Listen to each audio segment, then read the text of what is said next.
What's up, y'all? It's Friday. What's going on? I hope everybody's doing well. I am doing well. I don't know what's going on with this thing.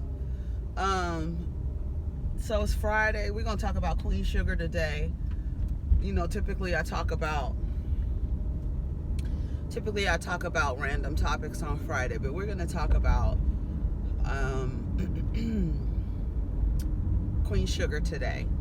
And I'm going to I want to talk about this thing with Jay-Z, but I need to read more about it. You know what I'm saying? Hello?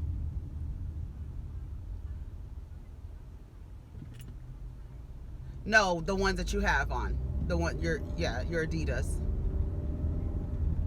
Yes. Alrighty.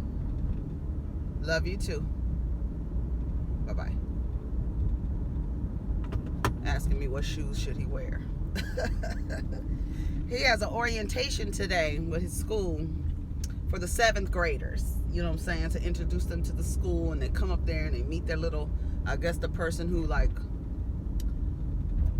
an older kid, you know what I'm saying, introducing them to school, showing them around and stuff like that so they can be ready for Monday. Monday's the first day of school, so that's what's happening. So, yeah, so we're going to talk about Queen Sugar, but I do want to talk about this thing with Jay-Z and what's going on.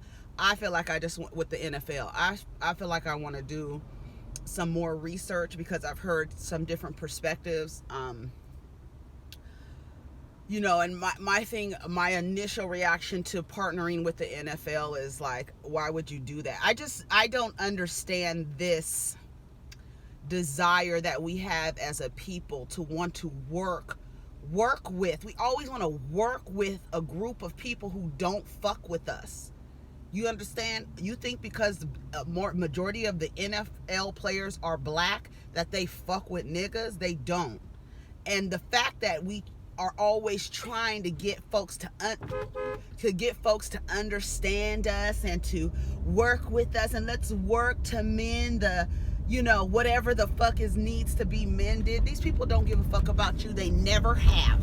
And now somebody is saying, oh, Jay-Z should own a football team. He don't even have enough money. If he don't have enough money to own a football team, they make it very impossible to join that damn club. They make it really impossible. And that's and I don't even understand why they have this relationship with Donald Trump. They wouldn't even let his ass in the club. And that's the reason why he used to come at them so hard. And now they bending over backwards, aligning with him. To me, I've always equated the NFL with plantation owners who have people as property. That's how I feel. I feel like they're sitting up in their seats watching the two plantations fight against each other, and the quarterback is the overseer because he's the one that really doesn't get touched at all, and typically he's white. But you got all the rest of the bucks out there fighting and crashing into each other and doing things to their bodies that their bodies are not built to do. And you are encouraging Colin Kaepernick to play football, and you see that what football does to your mental health and your physical health, and we are still encouraging people to play football. Oh, there's still black boys in the hood playing football. They don't have to. When we stop looking at entertainment and sports as a means out of the hood, we'll be better off. But that's another topic for another day. At the end of the day, don't understand why anyone would want to work with mending any fucking relationship with a group of plantation owners.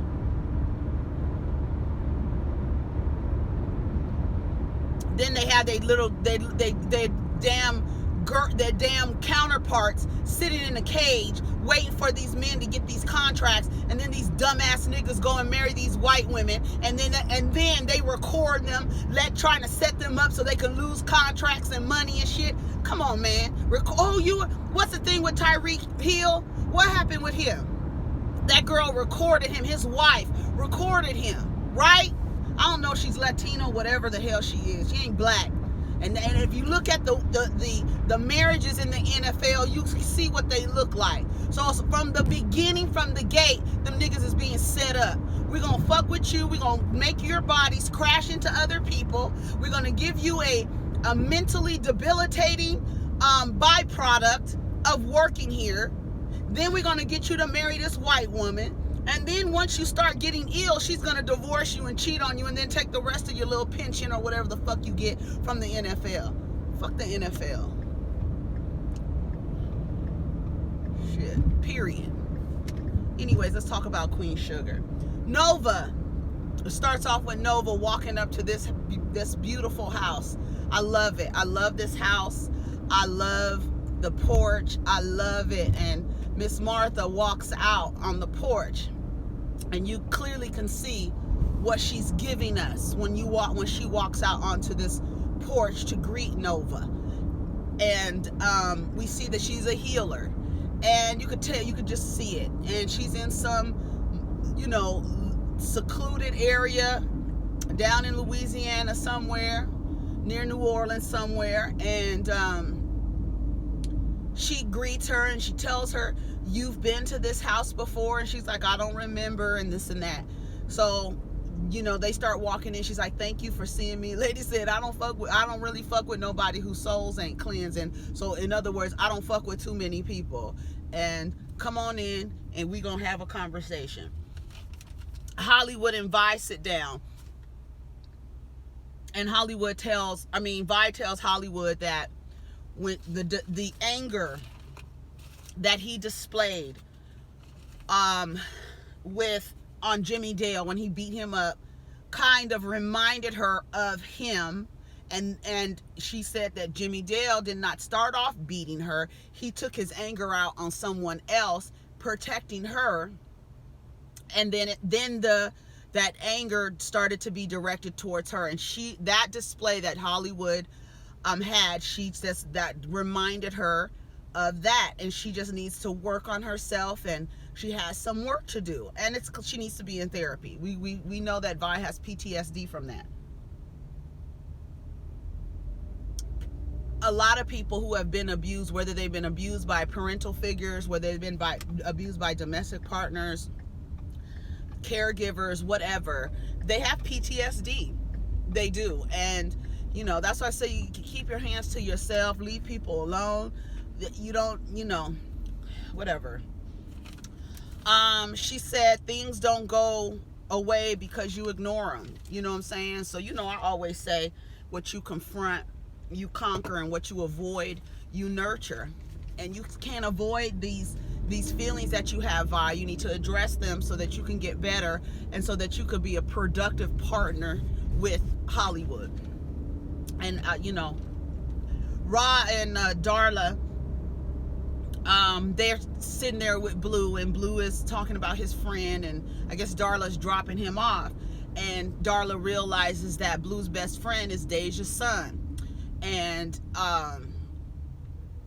she feels like she felt slighted that she didn't know who she was when she walked up to them the other day.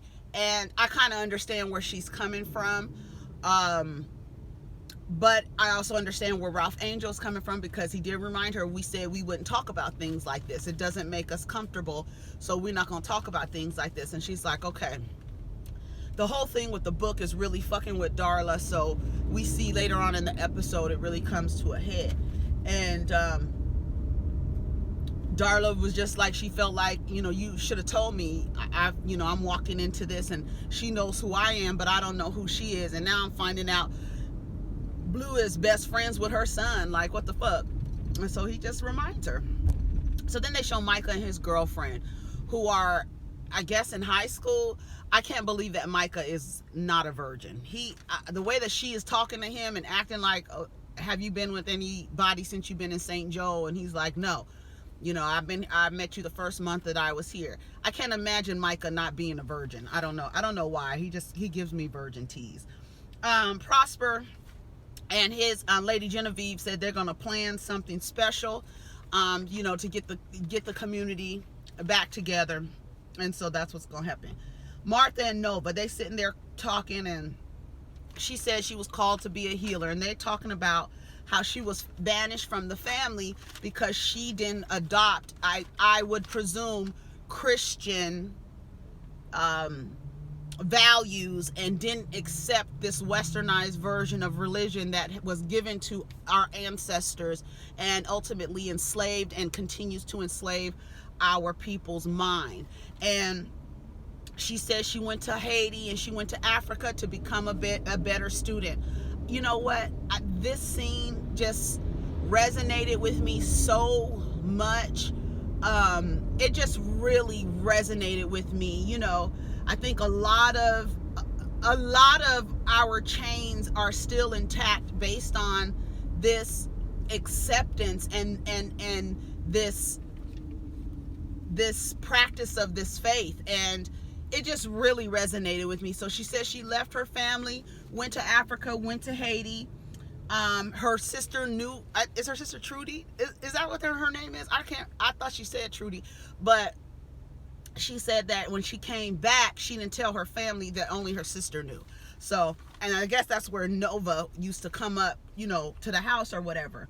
And she said, asked Nova, she touched Nova's hand, and she said, oh my God, you are as powerful as your mother. Did you heed the call? And she said, in my own way. When she said in my own way, I felt like this episode was so good. I just felt so, I understood what Nova, this journey that Nova's on, and you see how it's really showing you that everything happens for a reason. All of this stuff that's happening with the book is, you know, like I was telling Charles, you know, if it wasn't for Nova's book, everybody would still be walking around with a mask on. Vi would be walking around with a mask on. Charlie would be walking around with a mask on.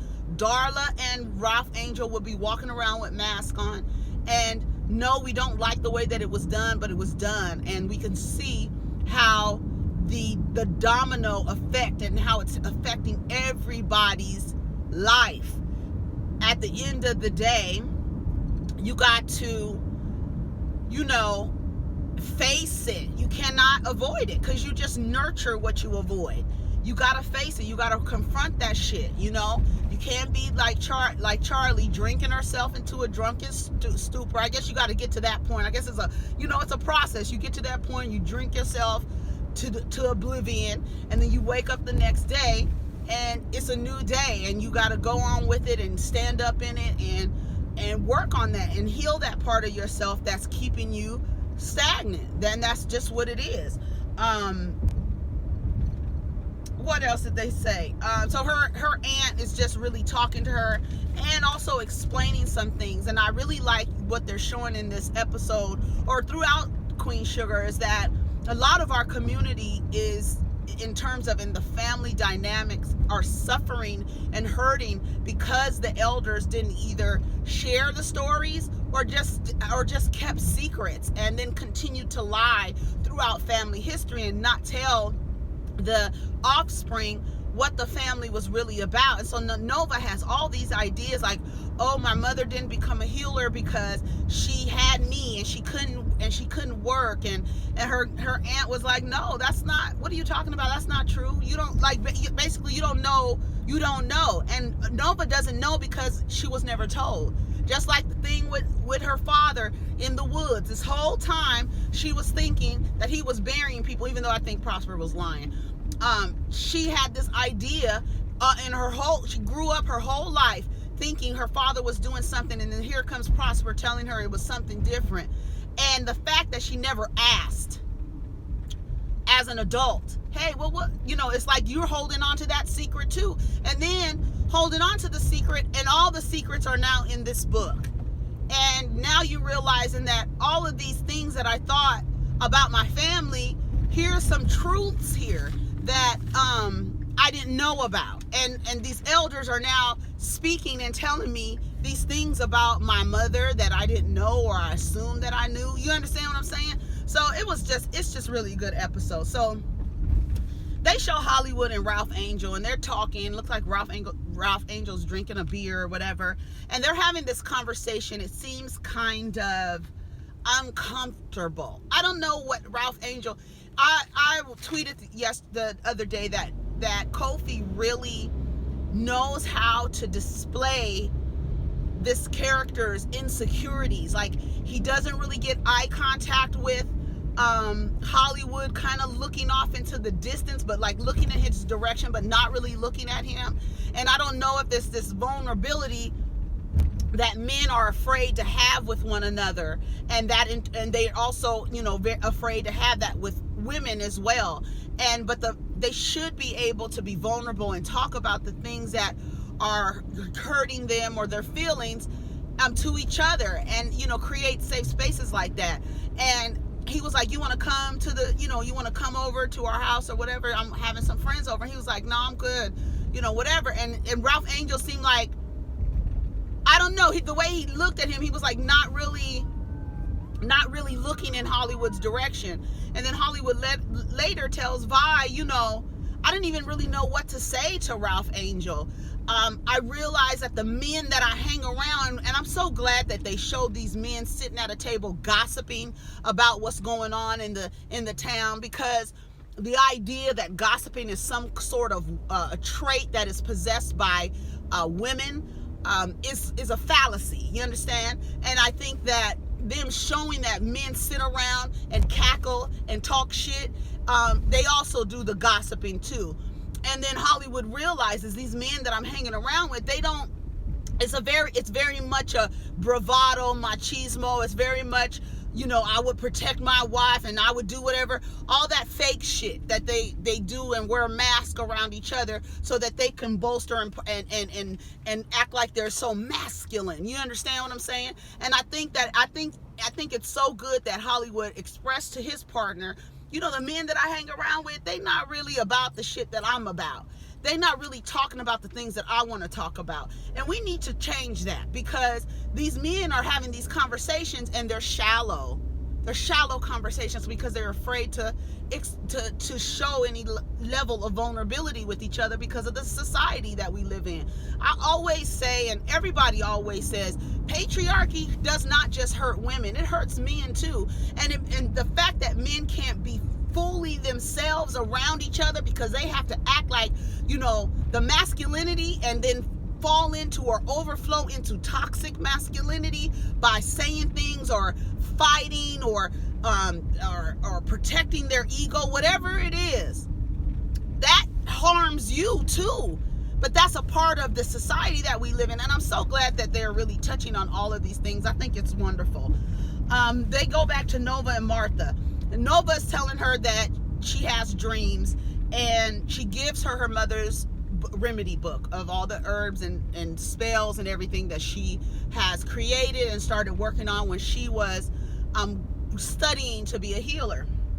And she tells her that her mother realized, and she, you know, Nova's making these things like, oh, my mom didn't become a healer because she had me and had to take care of me and Ralph Angel.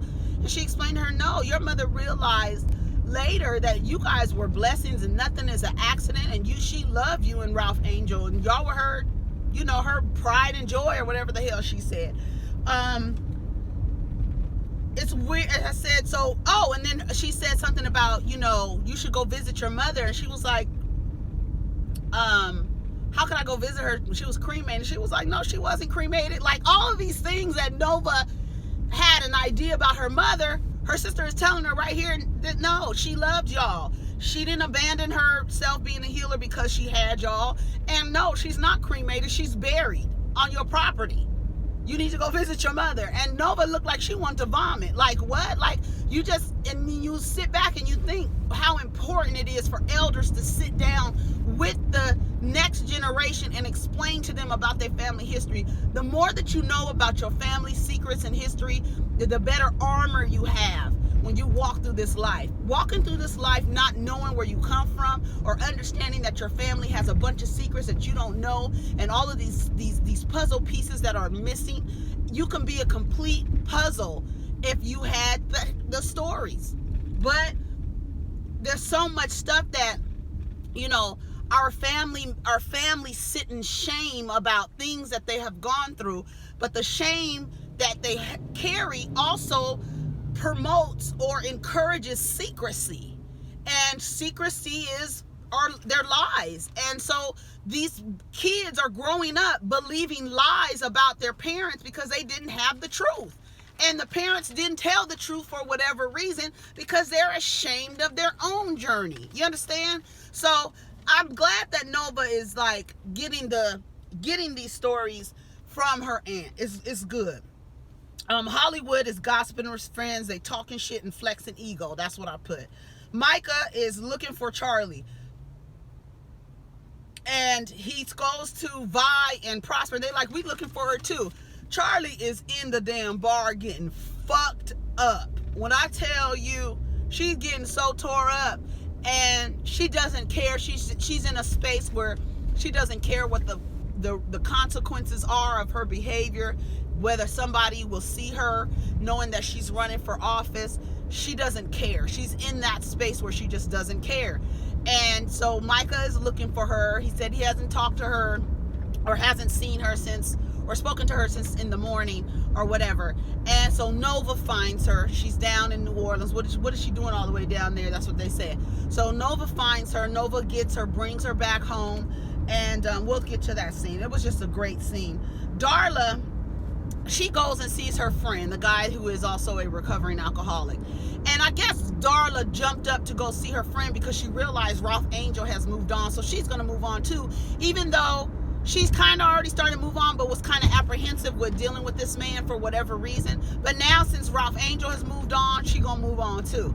And he's read the book now. And he's like, you know what? I'm not judging you. I just don't believe that, based on what I read and knowing that your fucking history has been put out there for everyone to see, I think you need to call your sponsor, because she's like, I'm in control, I'm doing my steps. And we know that Darla is looking crazy. Her hair been looking crazy. Bianca Lawson is really playing that role, because Darla looks a fucking mess. The hair is a mess, the outfits are a mess. She just is really a mess, and she needs to get past that. And the dude is like, you know what? For my sobriety, and I was like, okay, you better create these boundaries with Darla. He said, for my sobriety, I don't think it would be a good thing for us to be in any kind of like a relationship, but call me later and we can talk. Like, he's telling her, I'll be your friend, but based on this book and what I read, and based on what you going through, and I know what it looks like for somebody to be, fighting with their sobriety. I know what it looks like, and you need to call your sponsor. And we see later that, when she was on the phone with Blue and she staring off into space and just looking crazy, I said, these niggas they are acting their asses off. And they showed her smelling the alcohol. I was like, yes, Darla, you better act, girl. That she's smelling the alcohol, and she puts it to her nose and she's smelling it, and then she puts it down, and we're glad that we're glad that Darla didn't take a drink. What else? Yeah, he says, I'll call you later and we can talk. And I was like, that's good. He told her, like, I don't want a relationship with you, but we can still be cool with one another. And I think that Darla should, take that up. So Hollywood has that conversation with Vi about the shallow conversations that he has with men. And he said that we need to create a group for men to sit around and talk about. He said, because I felt like I wasn't there for Ralph Angel the way that I should have been, and I could have been better equipped to talk to him about his situation, and I'm not, because I'm hanging around with niggas who ain't talking about shit, and that's it. And I'm hanging around niggas who ain't talking about shit because they're too afraid to talk about it. They're too manly to talk about their feelings. And that is a detriment to everybody, themselves and to their partners and to everybody in the community. When men cannot talk about their feelings and express themselves in a healthy environment and feel safe about it, it doesn't make it safe for anybody at all. And that's just what it is. So after that, Ralph Angel has a conversation with Micah. Now, he did tell Micah, because at first I was like, what kind of advice did Ralph Angel give Micah? And I like the way they showed it, because Hollywood could have gave advice to Ralph Angel about his situation, but then you see in the next scene Ralph Angel giving advice to Micah about his situation. So Micah's telling him what's going on, and he tells him to do right by her. Change will come.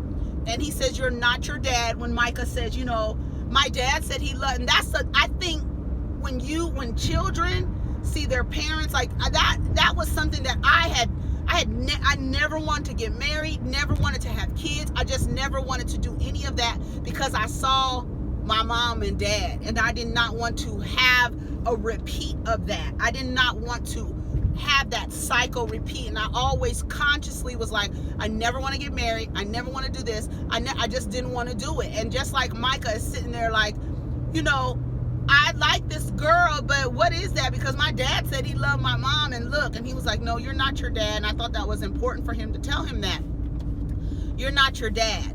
So, you know, do right by the girl, you know, if you like her, you like her, be honest, and, you know, whatever the hell they said. So they show in the next scene that Darla and Blue is on the phone, and that's where, you know, she's contemplating whether to have a drink or not.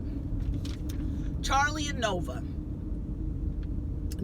it takes Charlie from the, you know, Charlie didn't even want to do. She was like, girl, I don't even want to talk to you, bitch. Like, she was still mad in her drunken stupor. She's still aware enough to be like, I don't even fuck with you like that. Get away from me. I'm not leaving here. You're not taking me out of this bar. So she dragged her out the bar, got her home, undressing her, and the song that was playing in the background, black girl, leave this fight for now. Close your eyes and let your hair down. Breathe in and breathe out. I said, they are, honey, Ava DuVernay. Y'all are really putting your foot in this damn season. I said, listen to the lyrics of the song in the background. Just letting Charlie know this, you don't have to endure all of this stuff. This is, you know, this pain that you're having. And, you know, when Nova is undressing her, and it was just a beautiful display of sisterhood. Like, even though we're in a bad space, I'ma still take care of you. I still love you. And she lays Charlie down, and she holds Charlie's hand, and Charlie moves her hand. Like, she drunk as fuck, and she still move her hand away like we not cool. And then when Nova's walking away, she tells her, I'm gonna be in the guest room. She asked her, why did you say all of those things? Like, bitch, you fucking hurt me. You understand? And she's like, I love you. I didn't, you know, I feel bad. I thought it was going to be good for us. At the end, when the tornado stops and everything falls down, it's going to be exactly where it's supposed to be. And I hope that when they round this season up, I can't wait. I know it's like, you know, because we had a great ending to this episode, right? But next, I'm sure, I haven't seen the previews for next episode, but I'm sure it's about to be some shit. Like, they do that. They take you up and bring you down. They really, this is a really, really good show. Nova lays in the bed with Charlie. Baby, when she hugged Charlie and Charlie let that holler out, I said, oh my God, y'all killing me. Y'all are killing me with this. And it was just needed. Like, you hurt me. And it was crazy because the fact that Nova is now, Nova says she's being a healer in her own way. But to me, when she laid on her, if you've ever touched somebody who is a healer or understand, they have the capabilities and the power of healing, whether they know it or not, when you hug them, you feel